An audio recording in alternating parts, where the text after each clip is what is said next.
రాజుగారికి ఆకలి వేసింది కదా, పక్కన యాపిల్ తీసుకున్నాడు.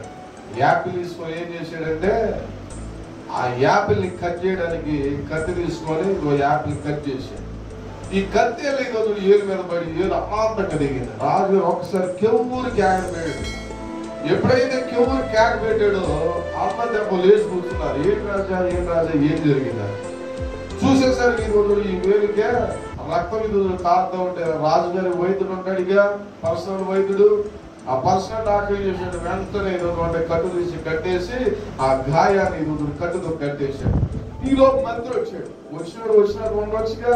ఈ లోపు ఈ మంత్రి ఏం చేశాడంటే ఇది చూసి, రాజా ఇదంతా మీ మంచి కాదు ఏమన్నాడు, ఇదంతా మీ మంచిగా రాజా అన్నాడు. రాజుగారు అసలు ఏం తగ్గి ఈరోజు నష్టానికి ఎక్కి కూర్చున్నాడు. ఏది దిగి నేను బాధపడతానంటే ఈ మంత్రి వచ్చినట్టు ఉండకుండా ఇదంతా నీ మంచిగా అన్నాడు. ఏది దగ్గర నా మంచిగా ఏంటని ఎవరు అక్కడ కేకేసి ఈ మంత్రిని తీసుకెళ్ళి లోపల పడింది.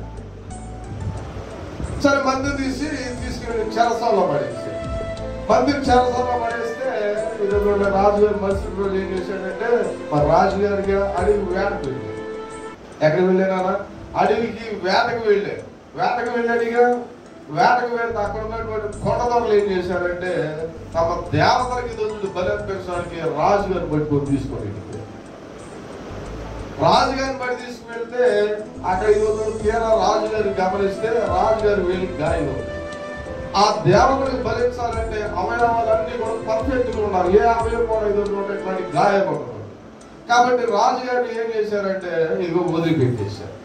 కాబట్టి రాజుగారిని వదిలిపెట్టేస్తే రాజుగారు అనుకున్నాడు, బ్రతుకు జీవుడా ఈరోజు బయటపడ్డాడు రా బాబు ఎట్లాగట్లా అనుకుని ఏం చేశాడంటే ఈరోజు వచ్చేసాడు. వస్తా గమనించాడు. ఏం గమనించాడు, మంత్రి గారు అన్నాడుగా, రాజా ఇదంతా నీ మంచిగా అన్నాడుగా. ఈ మాట గమనించాడు. ఈ మాట అర్థం చేసుకొని మంత్రి వేసిన చెరసాల దగ్గరికి వెళ్ళిపోయి మంత్రి గారిని బయట తీసి, మంత్రి గారు నన్ను క్షమించండియా, ఇదిగో నీ మంచిగా అంటే నేనేంటో నేను గ్రహించుకోలేకపోయాను అన్నాడు. పక్కా నవ్వి మంత్రి గారు అన్నాడు, అంతా నా మంచిగా అన్నాడు. ఏమన్నాడు, అంతా నా మంచిగా అన్నాడు. పెద్ద తిక్కలా ఉన్నాడు.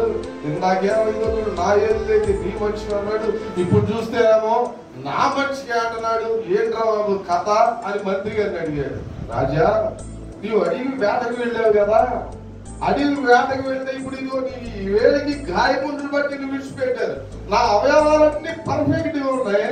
ఒకవేళ ఇది చూడు రోజు నీతో పాటు నేను అడవికి వచ్చేవాడిని, నా అవయవాలు పర్ఫెక్ట్ గా ఉన్నాయిగా. ఇప్పుడు నీ గాయం ఉంది కాబట్టి ఇది ఏం చేయలేపారు. నా అవయవాలు పర్ఫెక్ట్ గా ఉన్నాయి కాబట్టి వాళ్ళు ఏం చేసేవారంటే కొండదని నన్ను బరిగా ఇచ్చేసేవాళ్ళు, నా దోహదగితే నేను ఈ మాటలు చెప్తూ ఉన్నాను. మాటలు బరి అంటాను కదా, ఈ చెప్తేనే అసలు ఊరుతారు. ఇదే పెట్టకర్తలు ఈరోజు రాజుగారు కాబట్టి చెప్తారు వాళ్ళు. ఇది కూడా చెప్పడానికి ఒక ఉద్దేశం,